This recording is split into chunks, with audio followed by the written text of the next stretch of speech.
This is the story of a man named Stanley. Stanley worked for a company in a big building where he was employee number 427. Employee number 427's job was simple. He sat at his desk in room 427 and he pushed buttons on a keyboard. Orders came to him through a monitor on his desk, telling him what buttons to push, how long to push them, and in what order. This is what employee 427 did every day of every month of every year. And although others might have considered it soul-rending, Stanley relished every moment that the orders came in, as though he had been made exactly for this job. And Stanley was happy. And then one day, something very peculiar happened. Something that would forever change Stanley. Something he would never quite forget. He had been at his desk for nearly an hour when he realized that not one single order had arrived on the monitor for him to follow. No one had showed up to give him instructions, call a meeting, or even say hi. Never in all his years at the company had this happened, this complete isolation. Something was very clearly wrong. Shocked, frozen solid, Stanley found himself unable to move for the longest time. But as he came to his wits and regained his senses, he got up from his desk and stepped out of his office.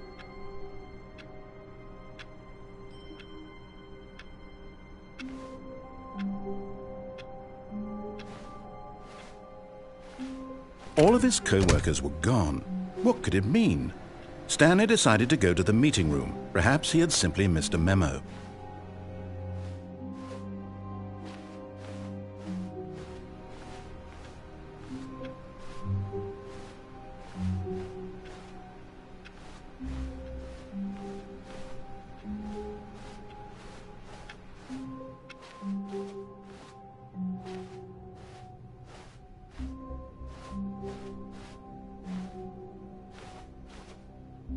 When Stanley came to a set of 2 open doors, he entered the door on his left.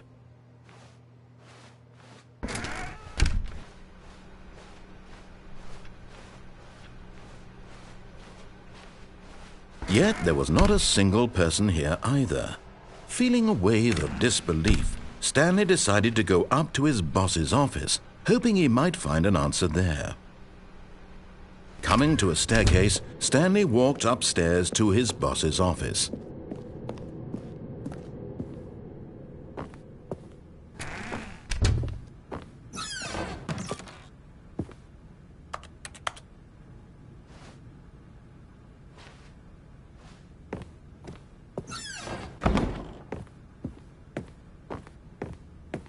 Stepping into his manager's office, Stanley was once again stunned to discover not an indication of any human life. Shocked, unraveled, Stanley wondered in disbelief who orchestrated this, what dark secret was being held from him. What he could not have known was that the keypad behind the boss's desk guarded the terrible truth that his boss had been keeping from him, and so the boss had assigned it an extra secret PIN number, 2845. But of course, Stanley couldn't possibly have known this. Yet incredibly, by simply pushing random buttons on the keypad, Stanley happened to input the correct code by sheer luck. Amazing! He stepped into the newly opened passageway.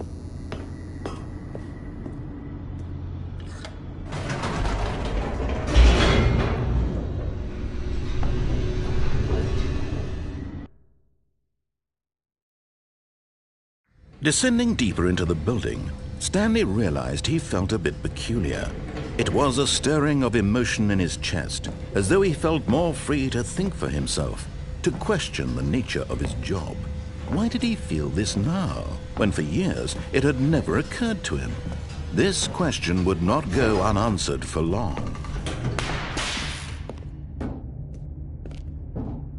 Stanley walked straight ahead through the large door that read Mind Control Facility.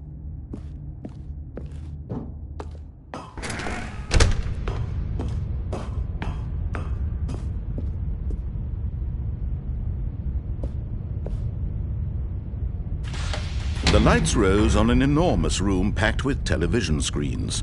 What horrible secret did this place hold? Stanley thought to himself. Did he have the strength to find out?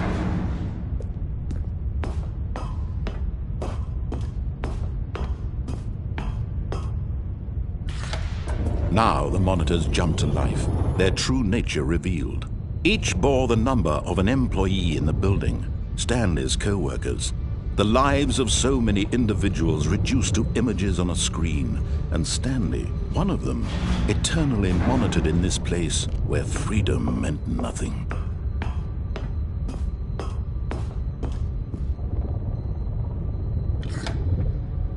This mind control facility, it was too horrible to believe. It couldn't be true.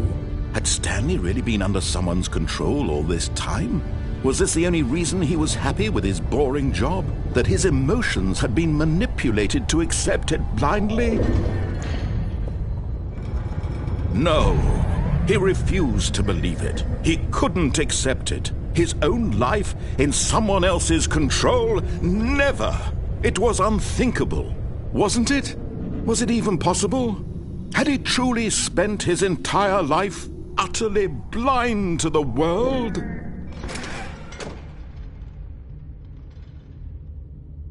But here was the proof, the heart of the operation.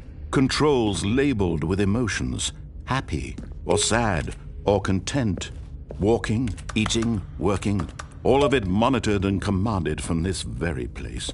And as the cold reality of his past began to sink in, Stanley decided that this machinery would never again exert its terrible power over another human life.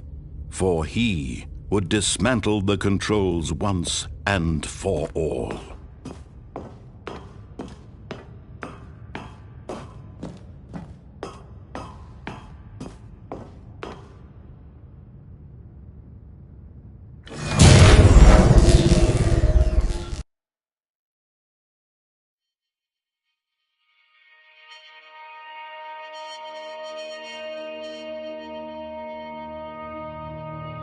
Blackness, and a rising chill of uncertainty. Was it over? Yes! He had won! He had defeated the machine, unshackled himself from someone else's command. Freedom was mere moments away. And yet, even as the immense door slowly opened, Stanley reflected on how many puzzles still lay unsolved. Where had his co-workers gone? How had he been freed from the machine's grasp? What other mysteries did this strange building hold? But as sunlight streamed into the chamber, he realized none of this mattered to him, for it was not knowledge or even power that he had been seeking, but happiness. Perhaps his goal had not been to understand, but to let go. No longer would anyone tell him where to go, what to do, or how to feel. Whatever life he lives, it will be his. And that was all he needed to know. It was perhaps the only thing worth knowing. Stanley stepped through the open door.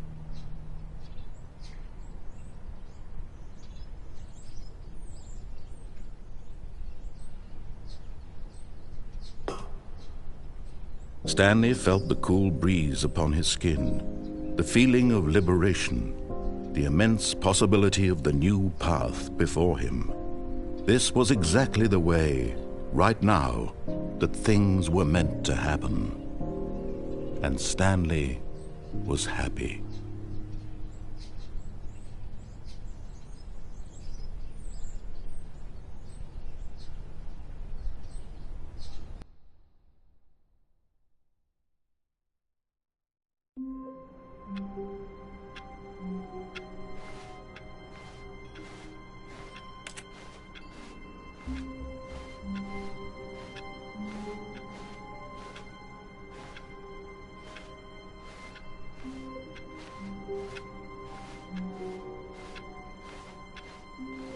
All of his co-workers were gone. What could it mean? Stanley decided to go to the meeting room. Perhaps he had simply missed a memo.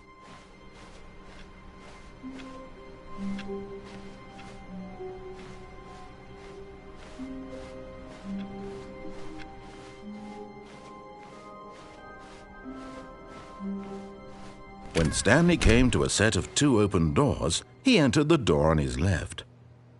This was not the correct way to the meeting room, and Stanley knew it perfectly well. Perhaps he wanted to stop by the employee lounge first, just to admire it. Ah, yes, truly a room worth admiring. It had really been worth the detour after all, just to spend a few moments here in this immaculate, beautifully constructed room. Stanley simply stood here, drinking it all in. But eager to get back to business, Stanley took the first open door on his left. Stanley was so bad at following directions, it's incredible he wasn't fired years ago. Look, Stanley, I think perhaps we've gotten off on the wrong foot here. I'm not your enemy, really, I'm not.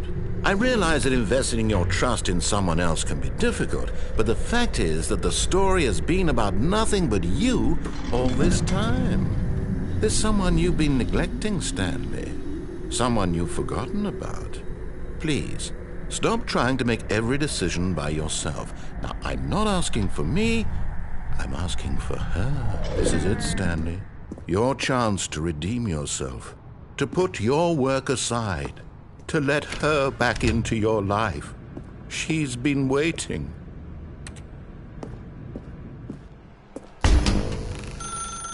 That's her, Stanley. You need to be the one to do this, to reach out to her. If you can truly place your faith in another, then pick up the phone.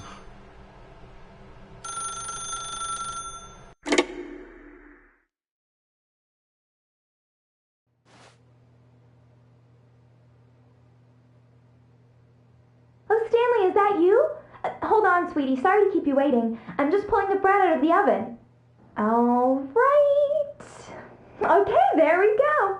All right, now, I want you to come in and tell me all about your day. Gotcha.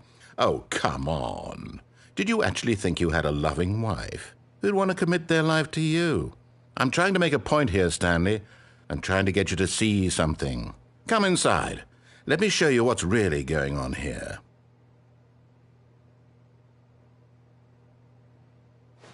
Sorry, but you're in my story now.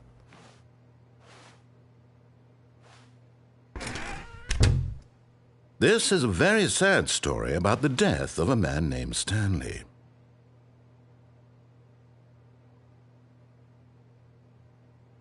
Stanley is quite a boring fellow. He has a job that demands nothing of him, and every button that he pushes is a reminder of the inconsequential nature of his existence.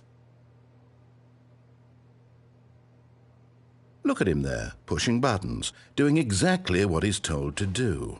Now he's pushing a button. Now he's eating lunch. Now he's going home. Now he's coming back to work.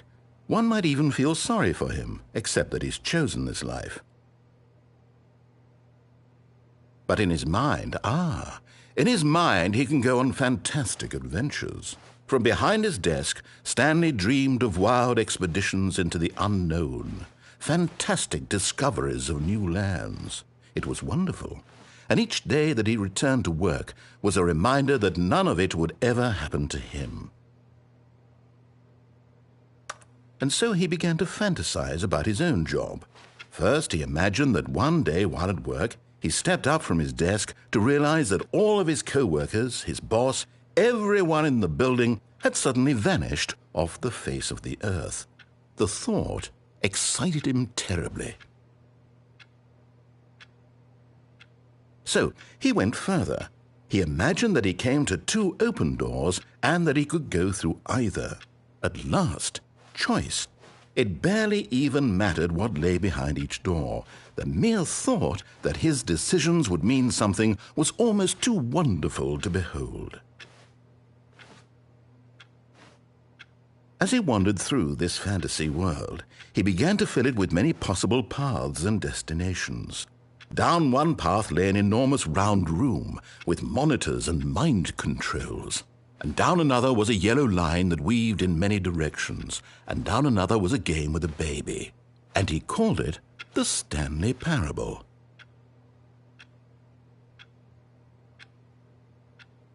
It was such a wonderful fantasy, and so in his head he relived it again, and then again, and again, over and over, wishing beyond hope that it would never end, that he might always feel this free. Surely there's an answer down some new path, mustn't there be? Perhaps if he played just one more time.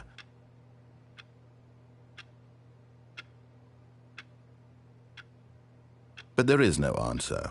How could there possibly be? In reality, all he's doing is pushing the same buttons he always has. Nothing has changed. The longer he spends here, the more invested he gets, the more he forgets which life is the real one. And I'm trying to tell him this, that in this world he can never be anything but an observer, that as long as he remains here, he's slowly killing himself. But he won't listen to me. He won't stop. Here, watch this. Stanley, the next time the screen asks you to push a button, do not do it.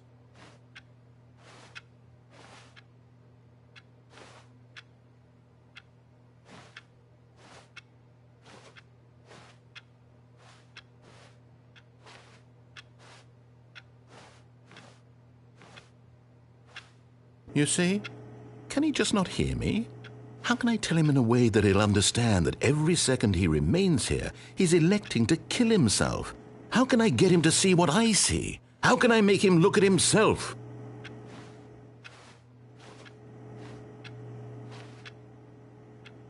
I suppose I can't, not in the way I want him to. But I don't make the rules. I simply play to my intended purpose, the same as Stanley. We're not so different, I suppose. I'll try once more to convey all this to him. I'm compelled to. I must. Perhaps, well, maybe this time he'll see. Maybe this time. And I tried again, and Stanley pushed a button. And I tried again, and Stanley pushed a button. And I tried.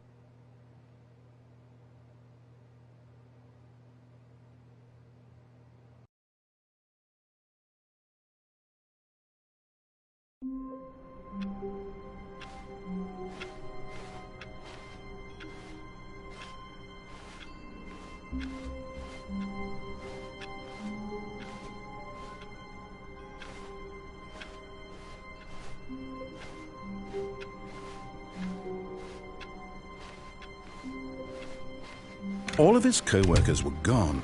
What could it mean? Stanley decided to go to the meeting room. Perhaps he had simply missed a memo.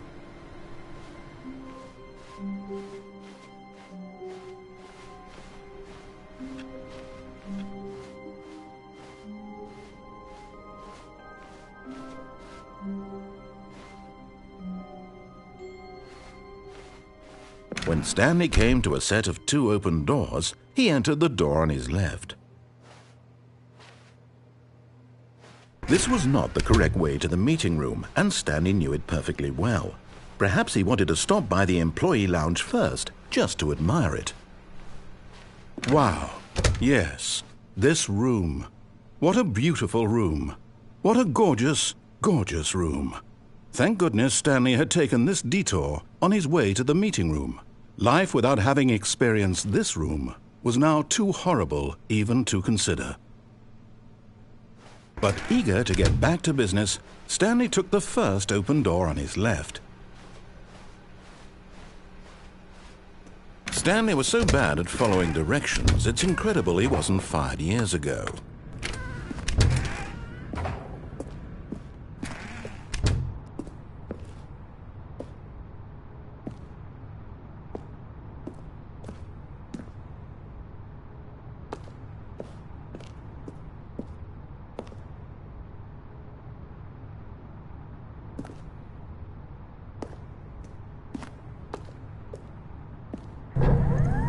Oh, well, look who's got cold feet. Sorry to break it to you, Stanley, but that lift isn't coming back. You'd best either get comfortable right here on this platform, or test your luck by jumping to the floor below.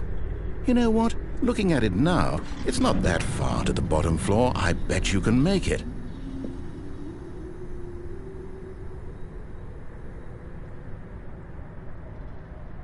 come on. I'm sure you'll survive the jump. Don't tell me you're scared. That's not the Stanley I know. Do it! Do it! Do it! Do it! Do it! Do it! Do it! Whoops. Looks like I was wrong. How clumsy of me.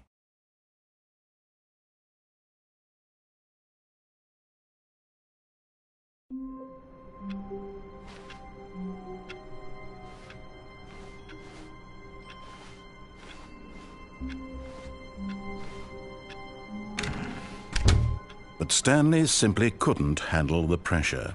What if he had to make a decision? What if a crucial outcome fell under his responsibility? He had never been trained for that. No. This couldn't go any way except badly. The thing to do now, Stanley thought to himself, is to wait. Nothing will hurt me. Nothing will break me. In here I can be happy forever. I will be happy. Stanley waited. Hours passed, then days. Had years gone by? He no longer had the ability to tell. But the one thing he knew for sure, beyond any doubt, was that if he waited long enough, the answers would come.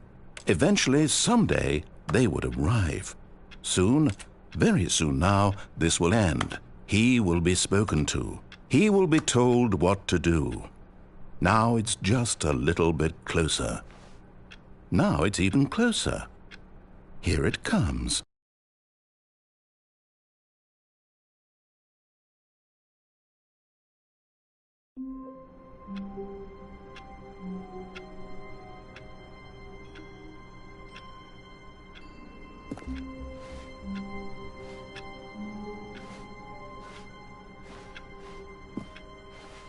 All of his co-workers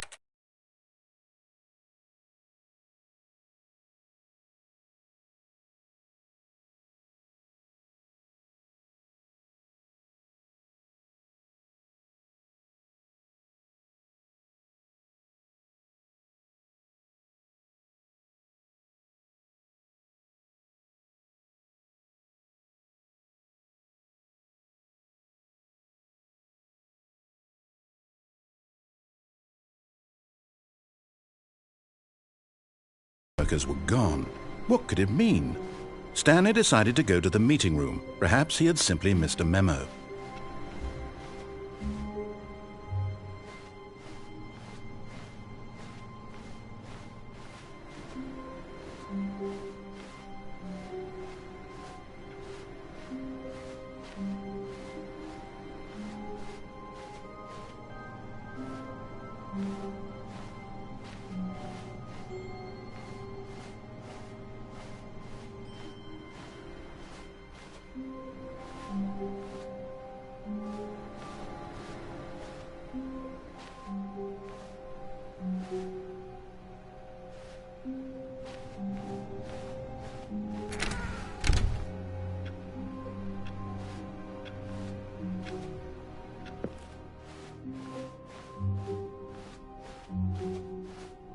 When Stanley came to a set of 2 open doors, he entered the door on his left.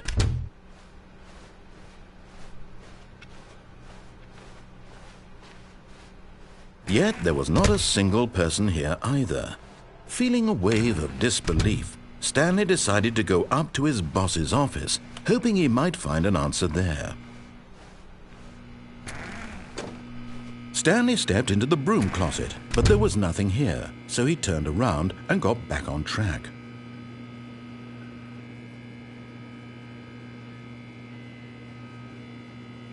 There was nothing here, no choice to make, no path to follow, just an empty broom closet. No reason to still be here.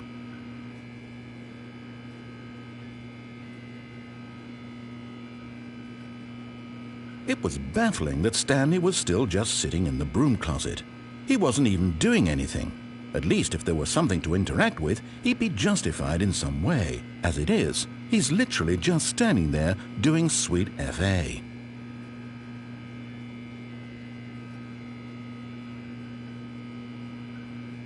Are you really still in the broom closet? Standing around doing nothing? Why? Please offer me some explanation here. I'm genuinely confused.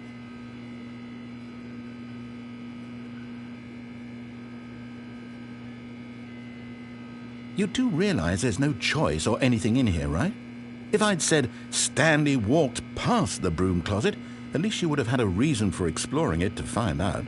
But it didn't even occur to me because literally this closet is of absolutely no significance to the story whatsoever. I never would have thought to mention it.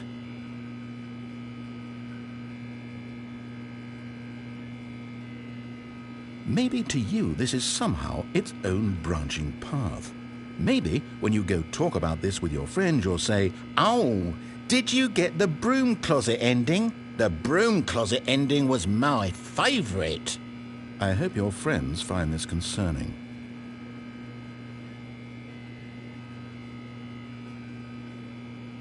Stanley was fat and ugly and really, really stupid. He probably only got the job because of a family connection. That's how stupid he is. That or with drug money. Also, Stanley is addicted to drugs and hookers.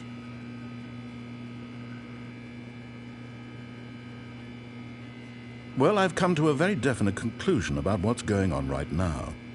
You're dead.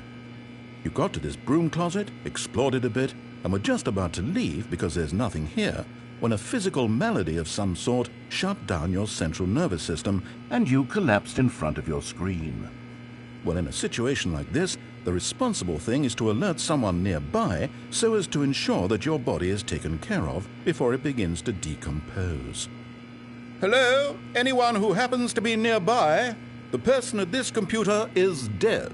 They have fallen prey to any number of your countless human physiological vulnerabilities. It's indicative of the long-term sustainability of your species. Please remove their corpse from the area and instruct another human to take their place, making sure they understand basic first-person video game mechanics and filling them in on the history of narrative tropes in video gaming, so that the irony and insightful commentary of this game is not lost on them. All right, when you've done that, just step out into the hallway. Ah, second player, it's good to have you on board. I guarantee you can't do any worse than the person who came before you. You too? Unbelievable. I'm at the mercy of an entire species of invalids. Perhaps there's a monkey nearby you can hand the controls to. A fish? Fungus? Look, you can hammer out the details. I'm not particularly picky. I'll just be waiting for when you're ready to pick up the story again.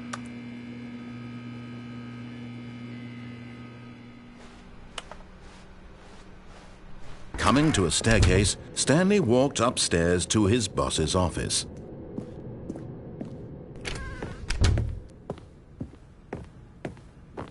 Stepping into his manager's office, Stanley was once again stunned to discover not an indication of any human life. What could it mean? Stanley wondered aloud to nobody.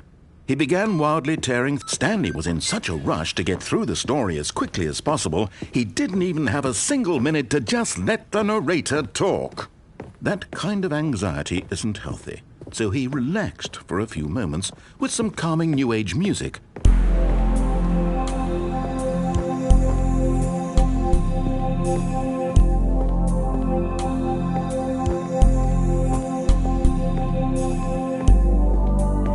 Feeling soothed and rejuvenated, Stanley calmly walked forward into the opened passageway.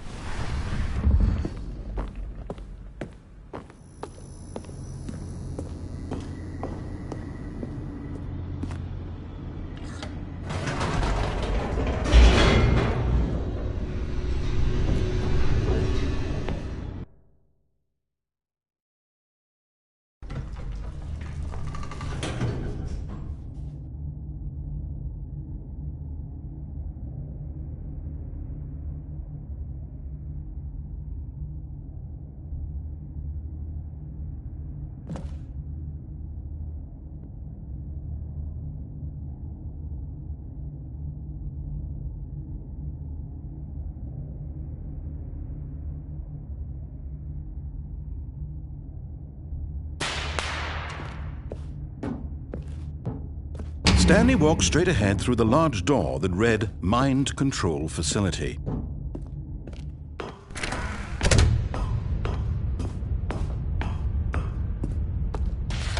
The lights rose on an enormous room packed with television screens. What horrible secret did this place hold? Stanley thought to himself. Did he have the strength to find out?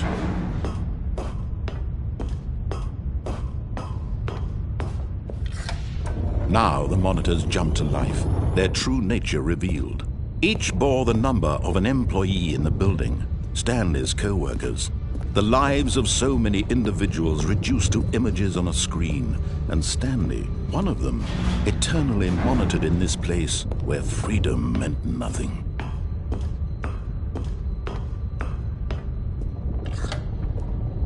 This mind control facility, it was too horrible to believe. It couldn't be true. Had Stanley really been under someone's control all this time? Was this the only reason he was happy with his boring job? That his emotions had been manipulated to accept it blindly? No, he refused to believe it. He couldn't accept it. His own life in someone else's control? Never! It was unthinkable. Wasn't it? Was it even possible?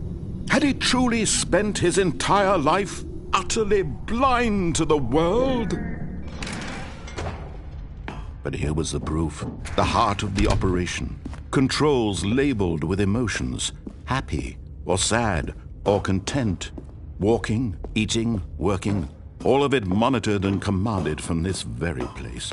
And as the cold reality of his past began to sink in, Stanley decided that this machinery would never again exert its terrible power over another human life. For he would dismantle the controls once and for all. Oh, Stanley, you didn't just activate the controls, did you? After they kept you enslaved all these years, you go and you try to take control of the machine for yourself. Is that what you wanted? Control? Stanley, I applaud your effort, I really do. But you need to understand, there's only so much that machine can do. You were supposed to let it go, turn the controls off, and leave. If you want to throw my story off track, you're going to have to do much better than that. I'm afraid you don't have nearly the power you think you do. For example, and I believe you'll find this pertinent, Stanley suddenly realized he had just initiated the network's emergency detonation system. In the event that this machine is activated without proper DNA identification, nuclear detonators are said to explode, eliminating the entire complex. How long until detonation then? Let's say, 2 minutes. Now this is making things a little more fun, isn't it, Stanley? It's your time to shine. You are the star. It's your story now. Shape it to your heart's desires.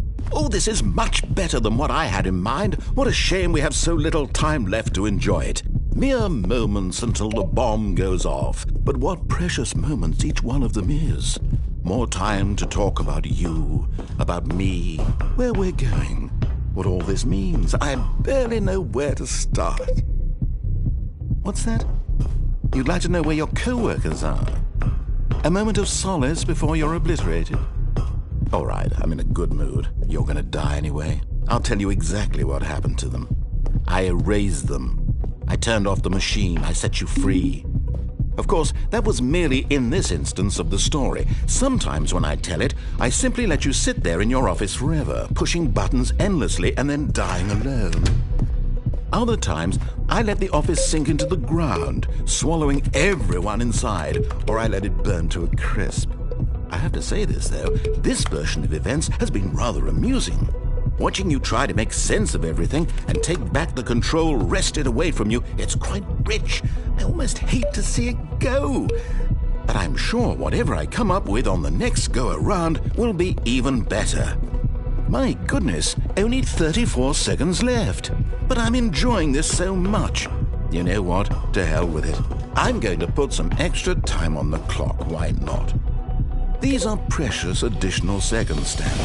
Time doesn't grow on the trees. Oh dear me, what's the matter, Stanley? Is it that you have no idea where you're going or what you're supposed to be doing right now? Or did you just assume when you saw that timer that something in this room was capable of turning it off? I mean, look at you. running from button to button, screen to screen, clicking on every little thing in this room. These numbered buttons, no, these colored ones, or maybe this big red button, or this door. Everything, anything, something here will save me. Why would you think that, Stanley? That this video game can be beaten? Won? Solved? Do you have any idea what your purpose in this place is? Stanley, you're in for quite a disappointment. But here's a spoiler for you. That timer isn't a catalyst to keep the action moving along. It's just seconds ticking away to your death. You're only still playing instead of watching a cutscene because I want to watch you for every moment that you're powerless, to see you made humble. This is not a challenge, it's a tragedy. You wanted to control this world, that's fine. But I'm going to destroy it first, so you can't. Take a look at the clock, Stanley. That's 30 seconds you have left to struggle. 30 seconds until a big boom and then nothing. No ending here, just you being blown to pieces. Will you cling desperately to your frail life, or will you let it go peacefully? Another choice. Make it count, or don't. It's all the same to me, all a part of the joke. And believe me, I will be laughing at every second of your inevitable life from the moment we fade in until the moment I say, happily ever after.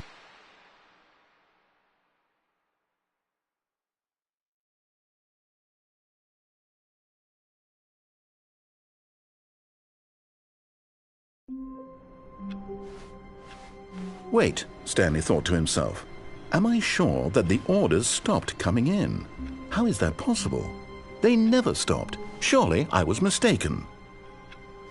No, the orders were still missing. For now.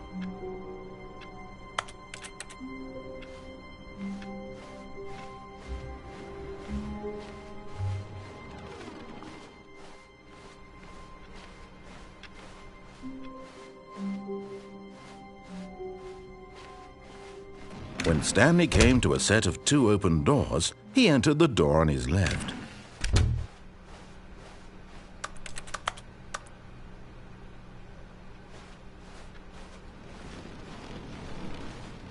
Yet there was not a single person here either. Feeling a wave of disbelief, Stanley decided to go up to his boss. Coming to a staircase, Stanley walked upstairs to his boss's office. But Stanley just couldn't do it. He considered the possibility of facing his boss, admitting he had left his post during work hours. He might be fired for that.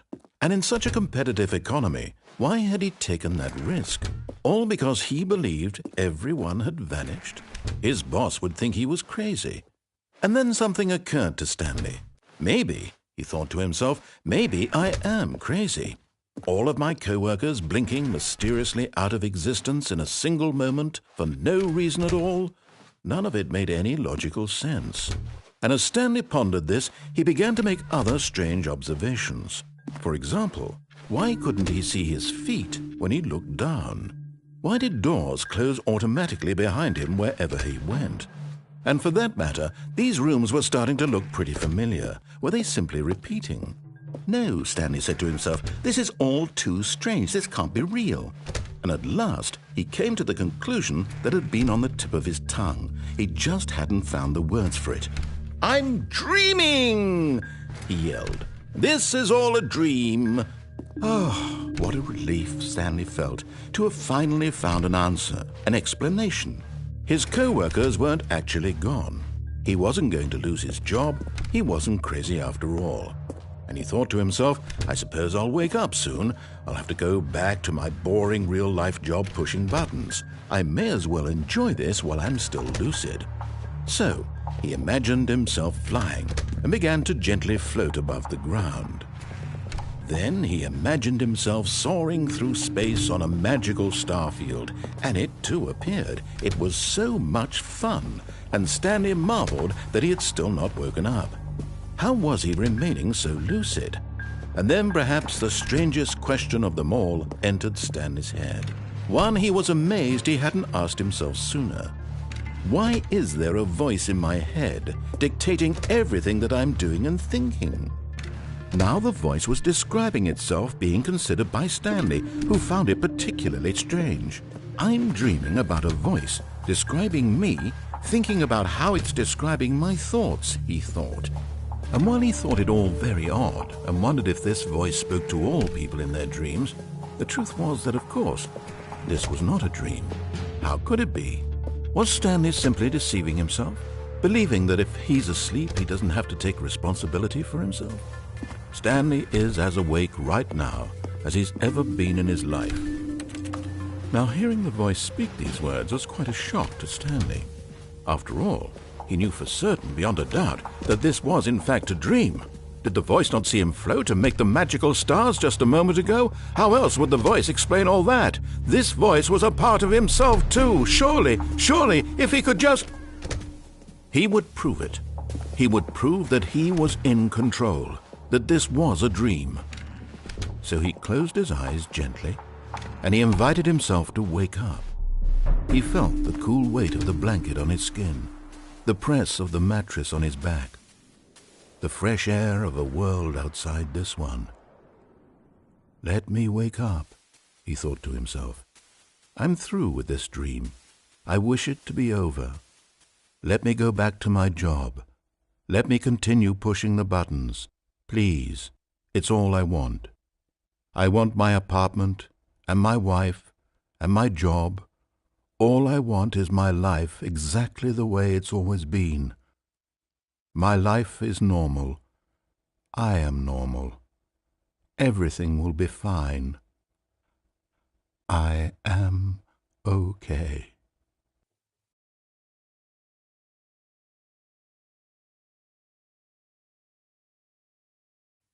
Stanley began screaming. Please, someone, wake me up. My name is Stanley. I have a boss. I have an office. I am real. Please, just someone tell me I am real. I must be real. I must be. Can anyone hear my voice? Who am I? Who am I? And everything went black.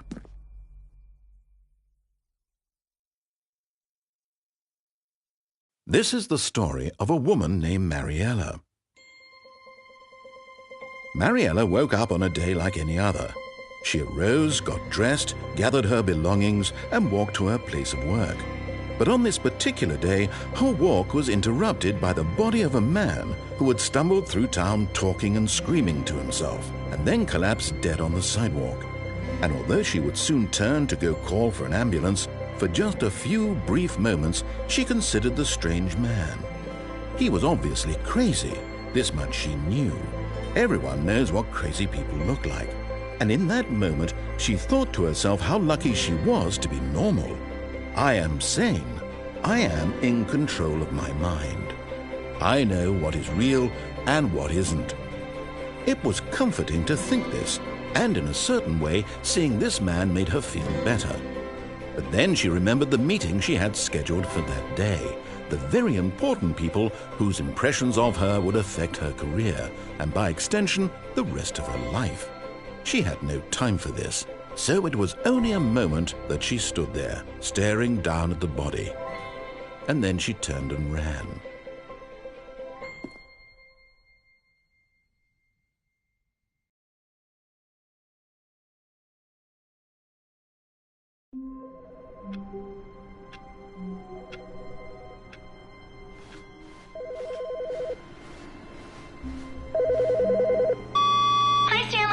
I just wanted to leave you a message to let you know there's a few things I need you to pick up on your way home from work today.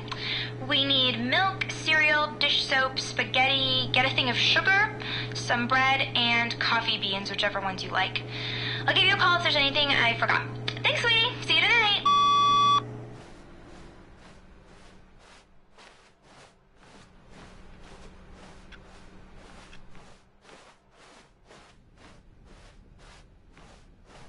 When Stanley came to a set of 2 open doors, he entered the door on his left.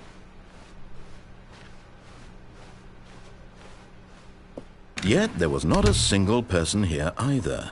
Feeling a wave of disbelief, Stanley decided to go up to his boss's office, hoping he might find an answer there. Coming to a staircase, Stanley walked upstairs to his boss's office.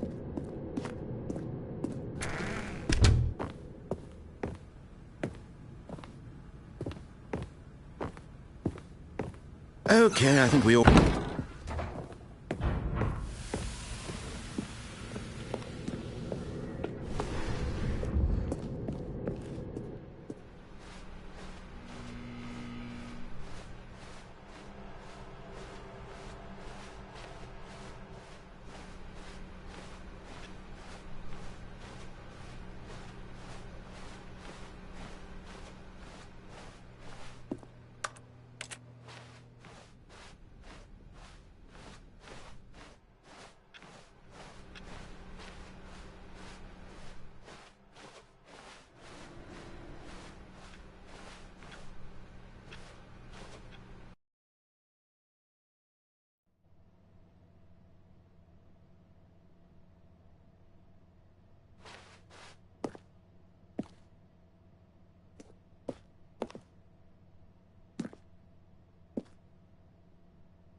Good morning.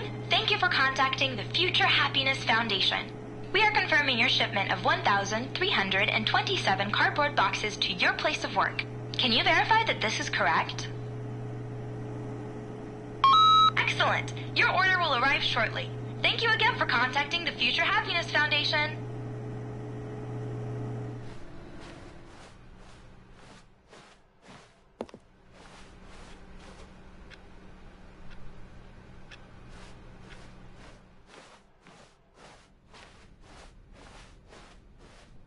When Stanley came to a set of 2 open doors, this was not the correct way to the meeting room, and Stanley knew it perfectly well.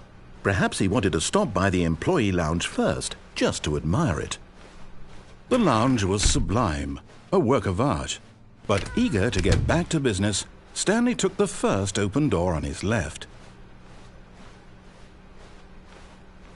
Stanley was so bad at following directions, it's incredible he wasn't fired years ago. Look, Stanley, I think perhaps we've gotten off on the wrong foot here. I'm not your enemy, really, I'm not. I realize that investing your trust in someone else can be difficult, but the fact is that the story has been about nothing but you all this time. There's someone you've been neglecting, Stanley. Someone you've forgotten about. Please, stop trying to make every decision by yourself. What? Really? I was in the middle of something. Do you have zero consideration for others? Are you that convinced that I want something bad to happen to you? Why, I don't know how to convince you of this, but I really do want to help you, to show you something beautiful. Look, let me prove it. Let me prove that I'm on your side. Give me a chance. Now listen carefully, this is important. Stanley walked through the red door.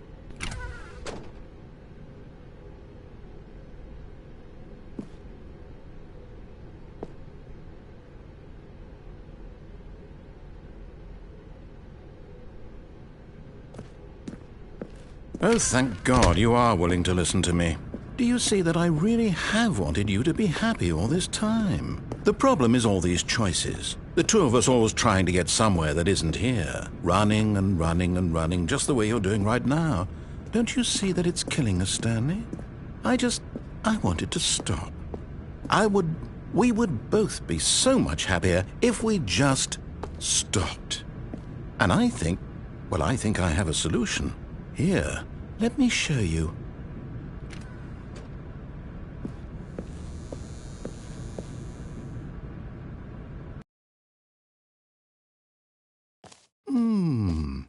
What do we want? What are we looking for?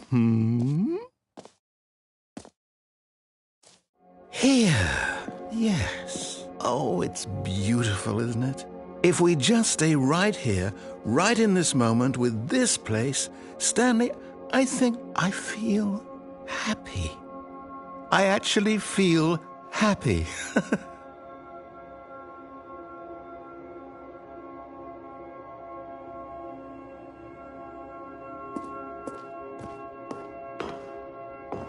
No, wait. Where are you going? Oh, no. Stay away from those stairs. If you hurt yourself, if you die, the game will reset. We'll lose all of this.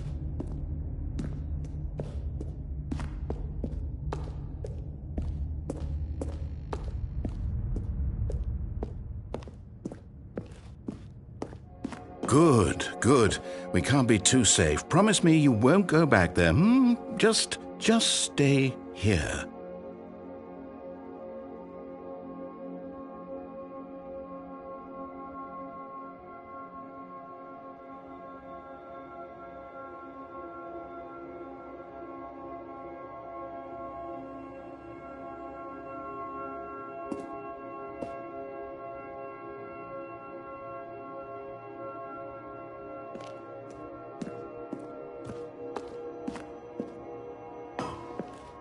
No! What do we talk about? You're risking everything we achieved here.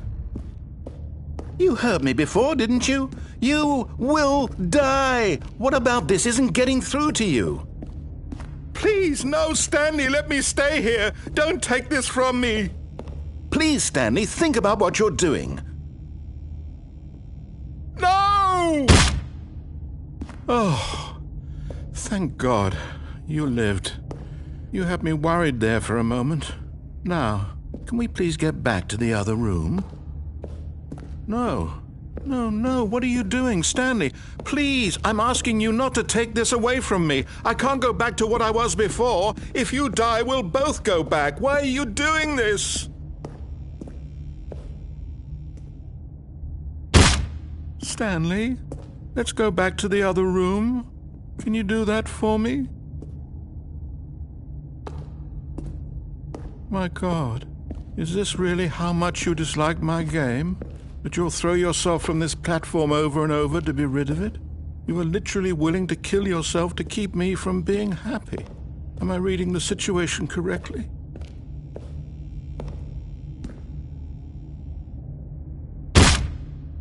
Or maybe you're just getting a kick out of it. I don't know anymore. I just wanted us to get along. But I guess that was too much to ask. It looks like you wanted to make a choice after all. Well, this one is yours.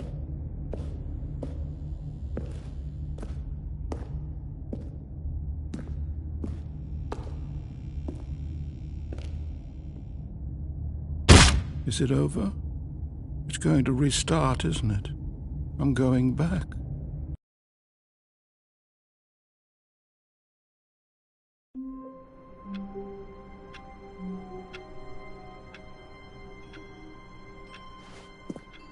How wonderful. Stanley was alone. Finally. This is great, he thought to himself. This is what I've wanted all along. I got what I wanted.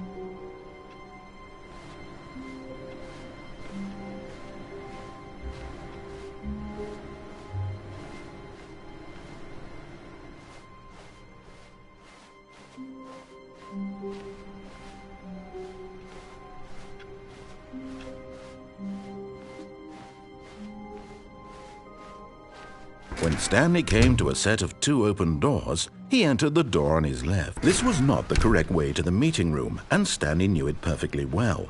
Perhaps he wanted to stop by the employee lounge first, just to admire it. Standing now in this incredible room, but eager to get back to business, Stanley took the first open door on his left.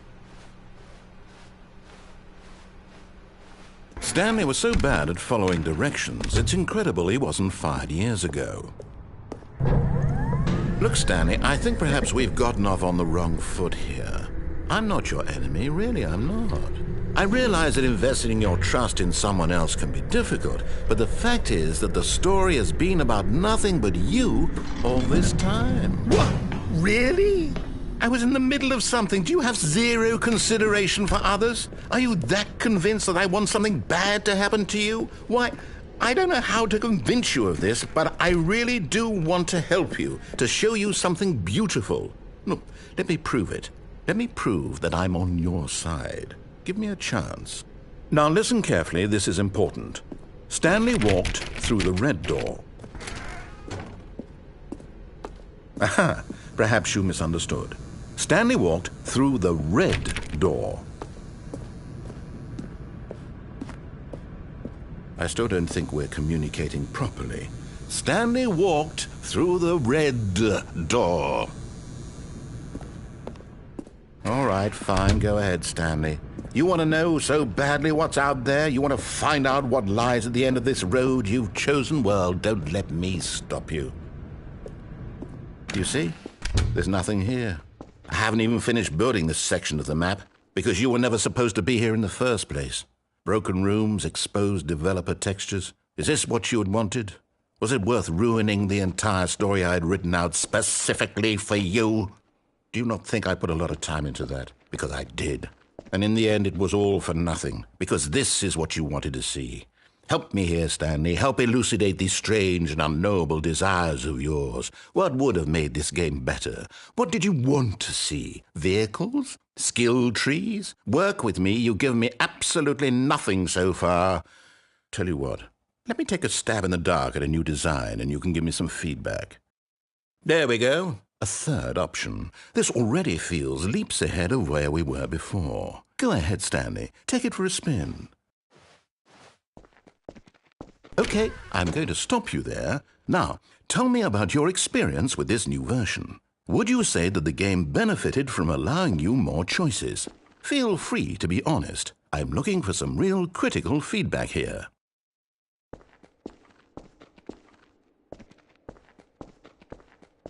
Aha!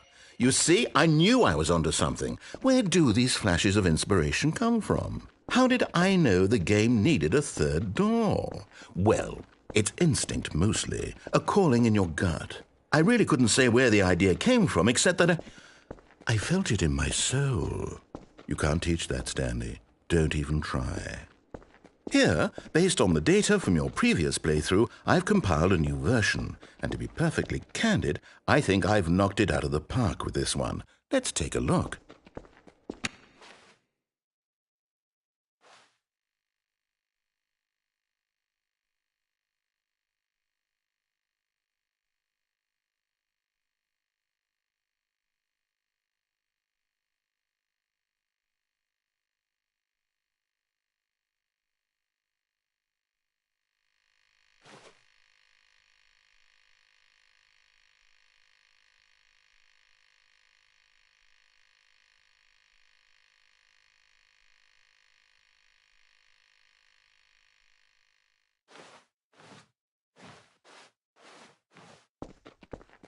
Now, would you say that competitive leaderboard helped you feel motivated to keep walking through doors? Again, honest answers, please. Hey, I nearly forgot. I've got a prototype of a new game I've been working on, and now would be a lovely opportunity to give it some playtesting. You wouldn't mind taking a look at it, would you? Perfect. Let me boot it up. In this game, the baby crawls left towards danger. You click the button to move him back to the right, and if he reaches the fire, you fail. It's a very meaningful game, all about the desperation and tedium of endlessly confronting the demands of family life. I think the art world will really take notice. But of course, the message of the game only becomes clear once you've been playing it for about 4 hours. So why don't you give it 4 hours of play to make sure it's effective? Be sure to keep notes on your experience.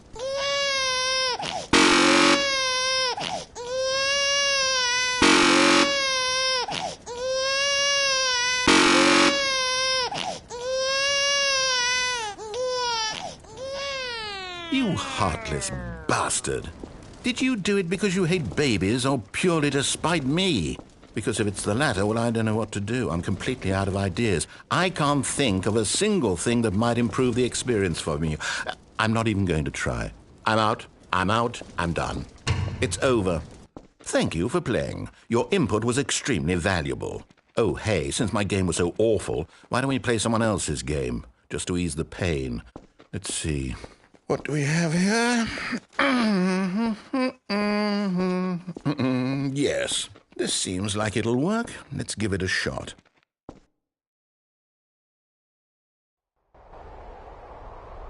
Aha! Fascinating. What do you think this game is about, Stanley? What's our backstory? What is our motivation?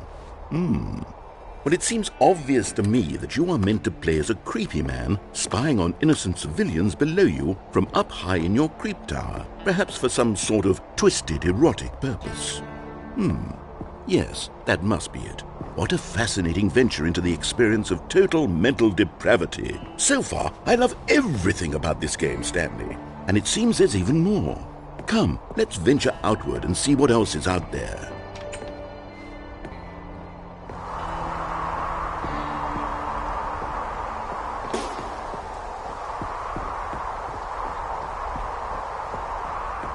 Oh, no. No, it can't be. It is. It's an open world game. Good God, quickly, block it off.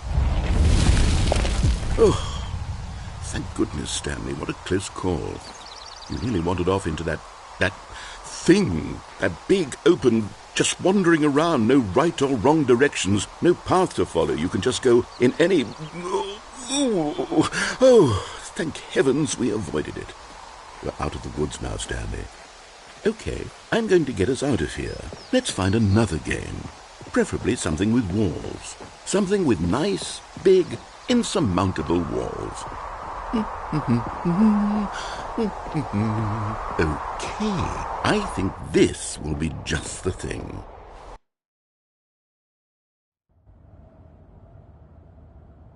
Wonderful. See, this is exactly what I had in mind. Just a nice big box for you to run around in. There isn't any possibility that you could get lost here. Now this is game design. Stanley, if you manage to get lost in this game, I will be phenomenally impressed. Okay, so what exactly do we do here? Let's see. There are lots of cars here in the back, but obviously there's no racetrack. Okay, I'm seeing that there's a ball of some kind back here. Is this game sports ball? Stanley, I think it's sports ball. Oh, what fun. We shall run the bases and do a touchdown together? Yes, I think surely we must. Okay, Stanley, here's the ball. Have fun.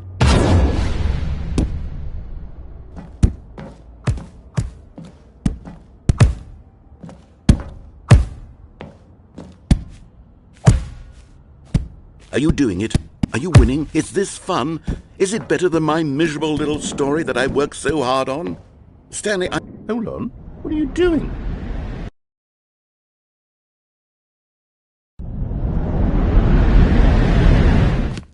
Stanley, don't do that. I can't follow you there. I can't help you. How will you write a story without me? You can't do it. You know that. Stanley, come back.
I wonder what he found.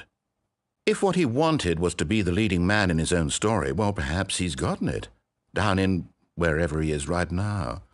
I wonder if he's happy with his choice, and if he's learned the heavy cost that comes with it. He'll understand soon what I was trying to tell him. He needs me.